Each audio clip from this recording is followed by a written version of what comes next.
Hey everybody, welcome to Localite. I'm John Compton, and with me in studio today is Dena Simonds, and she is the board chair for Helping Hands Against Violence, and so she's here to talk about her organization and all the good work that they do. Unfortunately, Dena, you guys have to deal with some really kind of sad and very difficult situations. So we're going to talk about that. But first of all, thanks for coming in. Yeah, thanks for having me. Yeah. Well, let's talk about the organization, how it started. Let's start there. And it's around 33 years old? It is. We've been in inception since 1978, so this is our 32nd year.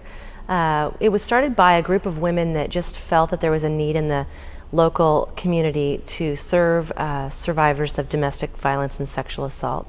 And it really started in somebody's home, and they manned the hotline themselves, and we've grown to be an agency that can now serve 5 counties, and so we're really proud of that. That's great. What 5 counties do you guys serve? We serve Sherman County, Gilliam, Wheeler, Wasco, and then Hood River County. And Hood River, okay. So when the organization started and the volunteers that started it, were these former victims themselves? Maybe not personally, but they had been around it. Been touched by it at some time or at some level. Exactly, and that's how a lot of people come to this agency. We do have lots of people that volunteer that just feel that it's a worthy cause to give their time to. So we've been very fortunate in having a large volunteer base. We have somewhere in the arena of 212 active volunteers today. 212? Really? And is that in all 5 counties?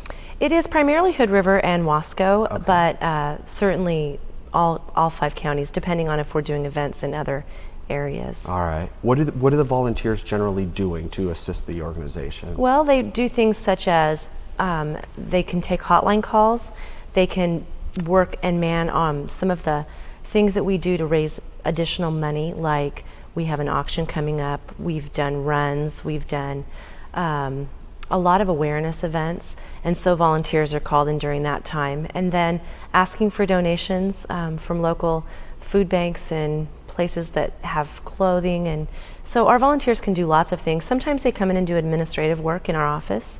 It just depends on what their skill set is. So we can generally use volunteers with lots of different skills. Skills, absolutely. Well, so let's talk about the core beliefs, sort of the mission of Helping Hands Against Violence.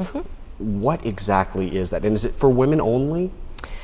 We primarily do serve women and children, although we have had some services needed for some male counterparts as well.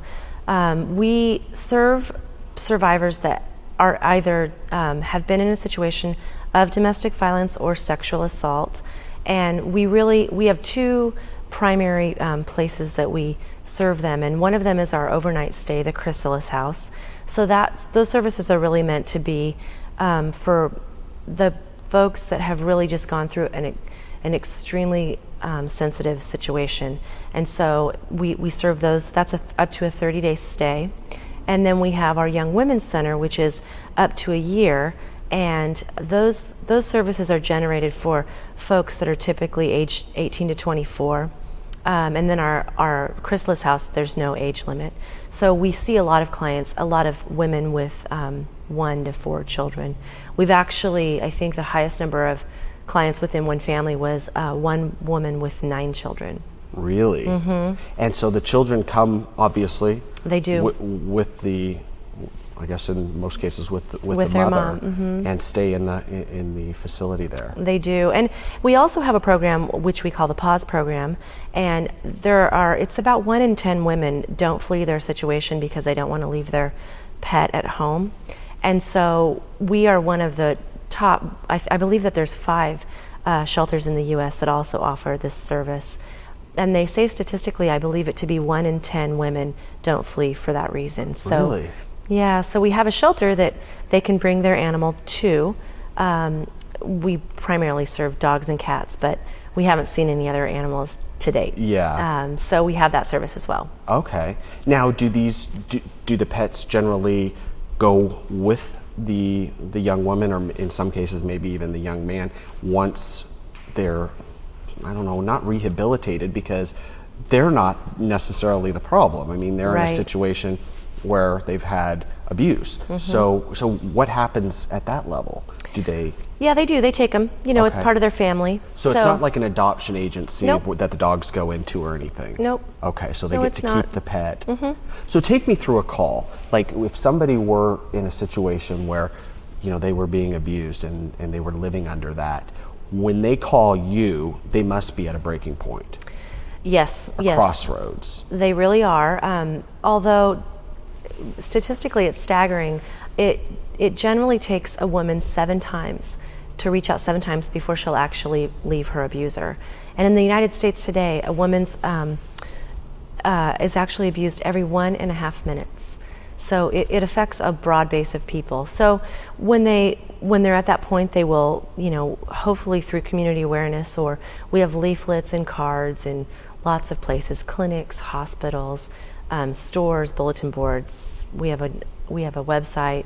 So hopefully they've found us, and they'll call our hotline, and they'll be connected with one of our advocates or one of our volunteers that is trained to take a hotline call.